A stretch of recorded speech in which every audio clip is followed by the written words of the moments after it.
நீதிமொழிகள் அதிகாரம் 7. என் பிள்ளையே, என் வார்த்தைகளை மனதில் இருத்து. என் கட்டளைகளை செல்வமென போற்று. என் கட்டளைகளை கடைப்பிடி, நீ வாழ்வடைவாய். என் அறிவுரையை உன் கண்மணி போல் காத்து கொள்வாய். அவற்றை உன் விரல்களில் அணியாக பூண்டுகொள். உன் இதய பலகையில் பொறித்துவை. ஞானத்தை உன் சகோதரி என்று சொல். உணர்வை உன் தோழியாக கொள். அப்பொழுது நீ விலை மகளிடமிருந்து தப்புவாய். தேனொழுக பேசும் பரத்தையிடமிருந்து காப்பாற்றப்படுவாய். ஒரு நாள் நான் என் வீட்டில் பலகனி அருகில் நின்று கொண்டு பின்னல் தட்டி வழியாக பார்த்தபொழுது பேதைகளிடையே ஓர் இளைஞனை கண்டேன். மதிகேடனான அவனை இளைஞரிடையே பார்த்தேன். அவன் தெரு வழியாய் நடந்து போய் அதன் கோடியில் அவள் வீட்டை நோக்கி சென்றான். அது மாலை நேரம், பொழுது மயங்கும் வேளை. அந்த இரவிலே இருட்டும் நேரத்திலே அங்கே ஒரு பெண் அவனை காண வந்தாள். அவள் விலை மகளைப் போல உடுத்தி வஞ்சக நெஞ்சினளாய் வந்தாள். அவள் வெளி பகட்டு மிகுந்தவள், வெட்கத்தை ஒழித்தவள். வீட்டில் அவளது கால் தங்காது. அவள் நடுத்தெருவிலும் நிற்பாள், முச்சந்தியிலும் நிற்பாள், மூளை முடுக்குகளிலும் பதுங்கியிருப்பாள்.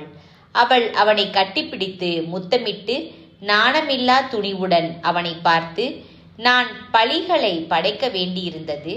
இன்று நான் என் பொருத்தனைகளை நிறைவேற்றிவிட்டேன். அதனாலேதான் உன்னை காண வந்தேன். உன்னை ஆவலோடு தேடினேன், கண்டு கொண்டேன். என் மஞ்சத்தை மெத்தையிட்டு அழகு செய்திருக்கின்றேன். எகிப்து நாட்டு வண்ண கம்பளம் விரித்திருக்கின்றேன். வெள்ளை போளம், சந்தனம், லவங்க கலவையிட்டு என் படுக்கையை மனம் கமழ செய்திருக்கின்றேன். நீ வா, விடியற்காலம் வரையில் இன்பத்தில் மூழ்கியிருப்போம். இரவு முழுவதும் காதலாட்டத்தில் கழித்திருப்போம். என் கணவன் வீட்டில் இல்லை. நெடுந்தொலை பயணம் செய்ய புறப்பட்டு போய்விட்டான். அவன் பை நிறைய பணம் கொண்டு போயிருக்கின்றான். முழு நிலா நாள் வரையில் திரும்பி வரமாட்டான் என்று சொன்னாள். இவ்வாறு பல இனிய சொற்களால் அவனை அவள் இணங்க செய்தாள். நயமாக பேசி அவனை மயக்கிவிட்டாள். உடனே அவனும் உணர்வு மழுங்கியவனாய் அவள் பின்னே சென்றான். வெட்டுவதற்காக இழுத்து செல்லப்படும் காளை மாட்டைப் போலவும், வலையில் சிக்கிக் கொள்ளப் போகும் கலைமானைப் போலவும், கண்ணியில் விழப்போகும் பறவையைப் போலவும் சென்றான். ஓர் அம்பு அவன் நெஞ்சில் ஊடுருவி பாயும் வரையில் தன் உயிர் அழிக்கப்படும் என்பதை அறியாமலேயே சென்றான். ஆகையால் பிள்ளைகளே, எனக்கு செவி கொடுங்கள்.